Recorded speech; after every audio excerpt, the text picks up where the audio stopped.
6월 18일 목요일입니다. 오늘 우리에게 주신 하나님의 말씀은 고린도전서 14장 13절부터 19절입니다. 그러므로 방언을 말하는 자는 통역하기를 기도할지니 내가 만일 방언으로 기도하면 나의 영이 기도하거니와 나의 마음은 열매를 맺지 못하리라.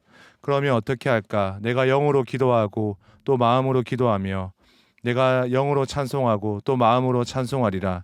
그렇지 아니하면 내가 영으로 축복할 때 알지 못하는 처지에 있는 자가 내가 무슨 말을 하는지 알지 못하고 내 감사에 어찌 아멘하리요. 너는 감사를 잘하였으나 그러나 다른 사람은 덕세움을 받지 못하리라. 내가 너희 모든 사람보다 방언을 더 말함으로 하나님께 감사하노라. 그러나 교회에서 내가 남을 가르치기 위하여 깨달은 마음으로 5마디 말을 하는 것이 1만 마디 방언으로 말하는 것보다 나으니라. 아멘. 바울은 14장부터 방언에 대한 부분에 대해서 권면하고 있습니다. 13장에는 더욱 큰 은사인 사랑이 무엇인지 알려줍니다. 12장에서는 교회 성도들이 성령 안에서 한몸 공동체임을 강조합니다. 공동체 속에서 사랑의 마음으로 사람들에게 덕을 세우며 실족하는 사람을 세우지 않아야 한다는 큰 원리 속에서 방언의 문제를 다루고 있습니다. 방언을 통해서 그리스도의 몸된 교회를 어떻게 세워나가야 하는지 함께 살펴보겠습니다. 먼저 방언의 은사를 통해서 열매 맺는 삶으로 나아가야 합니다. 방언으로 기도하면 자신의 영, 즉 감정으로 깊이 있게 하나님을 만납니다. 하지만 마음의 열매를 맺지 못할 때가 있다고 합니다. 여기서의 마음은 이성, 지성을 의미합니다. 영으로 기도할 때 사람들 속에서 그 영과 함께 교제하지만 다른 사람들이 들었을 때 이성으로는 알아들을 수 없는 기도를 하니 공동체의 유익으로 나아가기 힘든 점이 있다는 것입니다. 그래서 13절에 방언을 말하는 자는 통역하기를 기도하라라고 합니다. 서로에게 기도의 내용이 전달되고 서로에게 유익이 되라고 합니다. 고린도 교회 그리스도인들이 영과 이성, 지식이 온전히 자란 지혜의 사람으로 장성해서 열매 맺는 삶으로 온전히 이어지길 원했습니다. 바울은 이 부분에 대해서 해결 방법을 제시합니다. 15절 말씀에 바울은 기도할 때 마음과 영으로 기도했습니다. 바울은 영으로 기도하고 동시에 이성으로 기도했습니다. 바울은 마음으로 기도하고 다른 사람들을 위해서 알아들을 수 있도록 헬라어로 기도했습니다. 그래서 고린도 교회 성도들이 다 이 언어를 알아들을 수 있었습니다. 찬양할 때도 동일하게 적용했습니다. 영과 마음으로 찬양했습니다. 함께 예배에 참석한 성도들이 이해하고 공감하는 찬양, 함께 고백하며 서로 연결되어서 부를 수 있는 찬양을 했습니다. 15절의 기도와 찬양뿐만 아니라 16절의 감사와 19절의 가르침, 깨달음 속에서도 동일하게 영과 마음으로 했습니다. 더욱이 방언, 통역, 가르침에서 자신의 만족을 위해서가 아니라 자신이 속한 공동체의 이익을 위해서 행해야 합니다. 두 번째는 함께 아멘으로 나가야 합니다. 공동체에는 다양한 사람들이 모입니다. 그들은 하나님의 말씀이나 가르침에 대해서 동의하고 옳다고 여길 때 아멘이라고 고백합니다. 예배 공동체는 홀로 하나님 앞에 나아가는 것뿐만 아니라 함께 하나님 앞에 나아갑니다.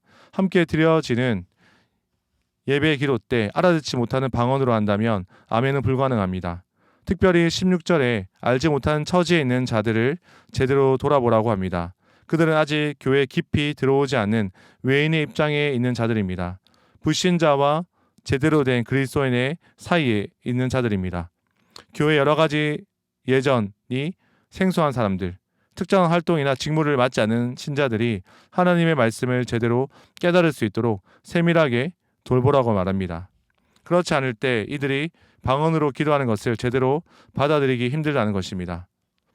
바울은 방언을 하는 성도들 향해서 너는 감사한 기도를 드린다고 해도 다른 사람들의 덕이 되지 않으면 안 된다고 말합니다. 한 사람만 기뻐하고 감사하고 다른 사람들은 감사에 동참하지 못한다면 그런 감사에는 가치가 없다고 말하고 있습니다. 서로를 공감하고 함께 소통하지 않는다면 나만의 감사는 다른 사람들을 소외시킬 수 있기 때문입니다. 앞에 나왔듯이 은사는 계속해서 다른 사람들에게 덕이 되어야 한다고 강조합니다. 하나님 우리에게 주신 은사를 통해서 우리는 하나님의 말씀을 가르치고 말씀을 통해서 나누고 찬양하고 기도하고 섬김을 합니다. 이때 우리가 만나는 사람에게 맞게 소통하고 나눌 수 있어야 합니다. 어린이에겐 어린이의 눈높이에 맞고 청소년들, 장년, 노년들 각각에 맞는 표현과 태도가 있습니다.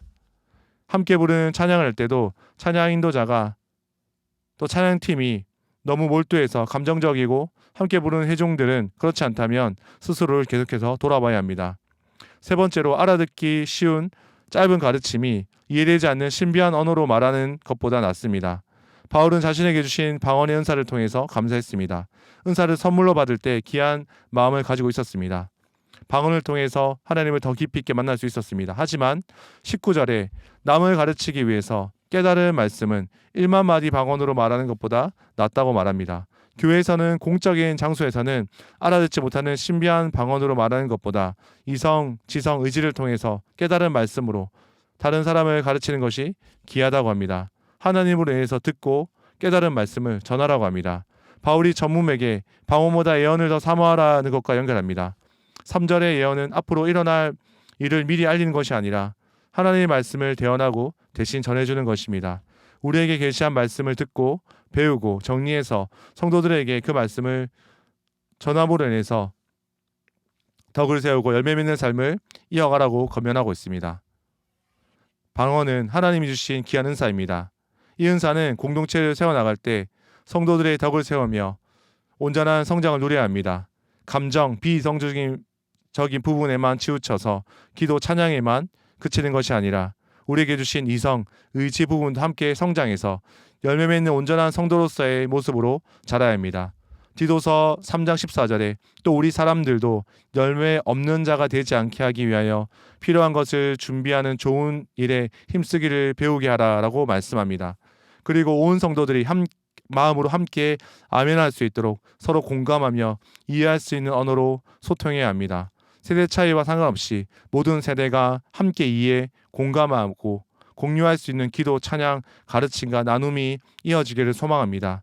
최근에 교회에 나와서 신앙생활한 성도들이 소외되지 않고 성도의 덕을 온전히 세워나가기를 바랍니다.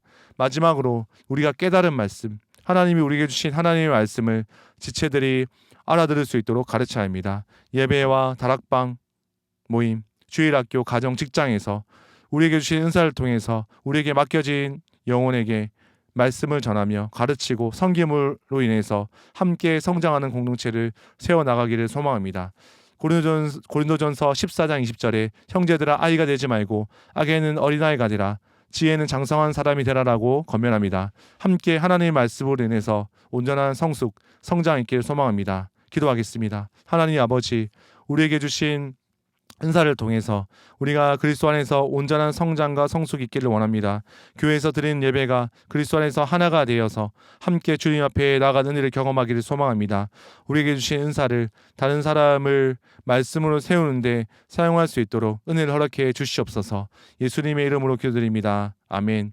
오늘 말씀을 기억하시며 기도하시고 주간 기도 제목에 따라 훈련과 교육을 위해서 기도하겠습니다. 제자 양육, 제자 훈련, 사역훈련 등 모든 훈련을 통해서 예수님을 닮아가는 온전한 예수님의 제자들로 성숙되고 모든 성도가 예수님을 닮아가는 온전한 교회가 되도록 다음 세대를 양육하는 주일학교와 청년 부흥과 자녀들의 신앙 성장과 섬기는 교육자, 교사들을 위하여 담임 목사님과 강단 위에 서시는 모든 말씀 사역자들을 위해서 특별 새벽 부흥회를 기도로 준비할 수 있도록 하나님께서 주시는 은혜를 함께 경험할 수 있도록 기도하겠습니다. 함께 기도하겠습니다.